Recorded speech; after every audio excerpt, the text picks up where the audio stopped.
Deep in the Northwest Territories of Canada lies a valley of natives named Nahanni, also earning the moniker the Valley of the Headless Men.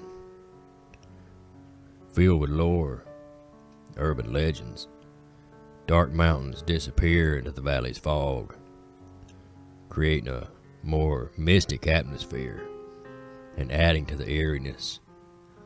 The Nahanni National Park is home to over 500 grizzly bears, herds of caribou, alpine sheep, and goats. It holds the highest mountains and ice fields in the Northwest. It's mostly unexplored, as the only way to the park is by floatplane or boat, or by fearless adventurers seeking the rapids of the Nahanni River, or to climb the intense Cirque of the Unclimbables. Nahanni has limited visitors, primarily because of its thick, inaccessible forest. But those lucky enough to enter are awestruck by the geysers, sinkholes, canyons, gorges, the Virginia Falls waterfall, and the Hell's Gate boiling whirlpools. There are 4 canyons, each reach over 1,000 meters, or over 3,000 feet in depth. It's mostly vacant, though perhaps due to its horrifying supernatural myths and legends, leaving many to believe that it's haunted, and even more likely perhaps cursed. Men have vanished in the area in the earlier days, and many were warned to keep clear of that valley. Many river guides and storytellers venture into that old valley to uncover the secrets of the past. The early native tribes were afraid of the area, believing it to be pure evil, haunted and inhabited by spirits, demons, spectators, and devils. Perhaps it was their tales or the dark history that dwelled into the generations. Their fears came from the stories of the early Naha mountain tribe. The Naha men were fierce warriors who wore masks and armor and painted their faces with frightening images. They were known for brutally decapitating their victims. They were remembered as larger than average men who carried powerful weapons. Their history was a gory one, and then suddenly they disappeared without a trace, never to be seen again. In the 18th century, European travelers working as fur traders started arriving to the area. They built trading posts in the area that still stand and function to this day. Even the gold rush bringing explorers to the area to use the valley as a path to mine gold. It's then when the haunting tales of the Headless Men filled the haunted valleys. The first recorded deaths were in 1908 when brothers Willie and Frank McLeod were there prospecting. Well, they gathered their gear and headed into the forest, never to be seen alive again. After a year, stories began to travel on what happened to the men. Many folks saying that the brothers met their fate by coming face to face with a wild animal. Others thought maybe they run into some kind of land trap. Some even wondered if they did strike gold and wanted to disappear with their treasure. And when their names finally had dried up in the mouths of the locals, their bodies were found along a river, decapitated. Their heads were nowhere to be found. Not long later, in 1917, a Swiss prospector came along for his own legend of the valley. His name, Martin Jorgensen. He built a small cabin, ran a small mining operation.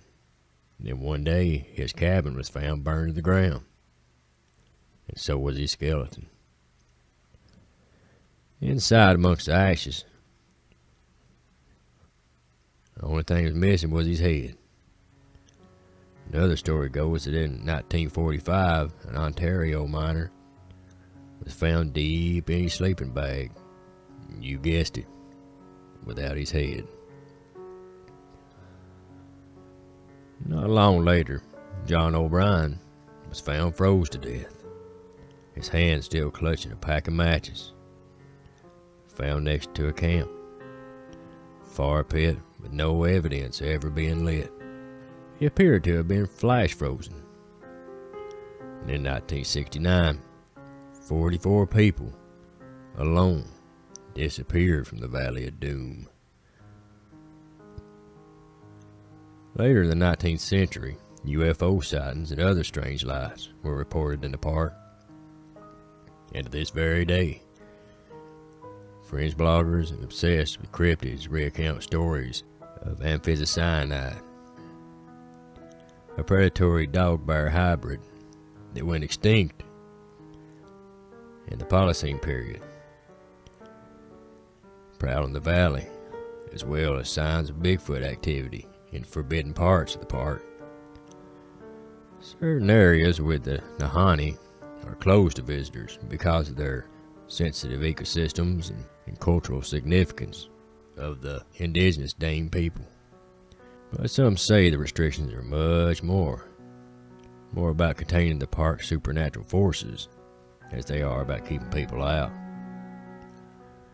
While the headless deaths have all been confirmed by police reports and attributed to less mystical causes, the greed and rivalry that caused the gold rush era, as well as brutal, dangerous reality of isolation in the wilderness, the lore simply remains part of the Nahanni National Park's mystery and allure.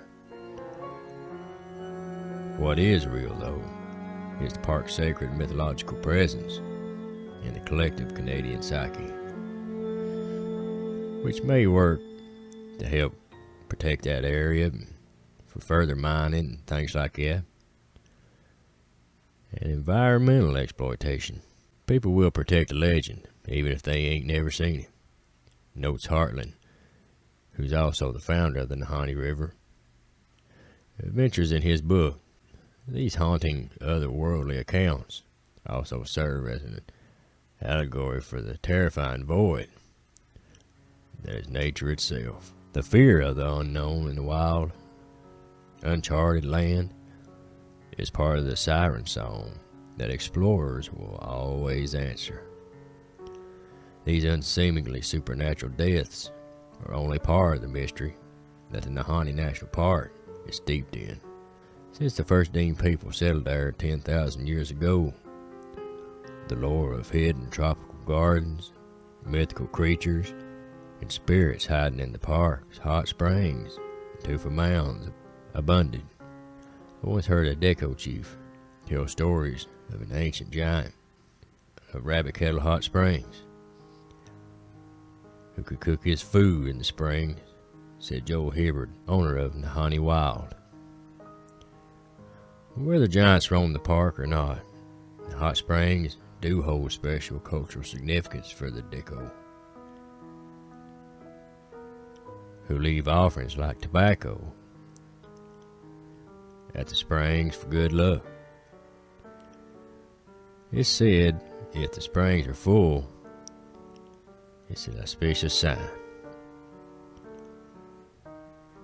There have been many rumors of mysterious lights in the area, along with sightings of cryptids such as Bigfoot and the bear dog. The valley is not only full of lovely views and untouched beauty, but mystery, dark history, legends, and high strangeness. No matter your reason for visiting, you are sure to lose your head, or at least think about it before falling asleep there.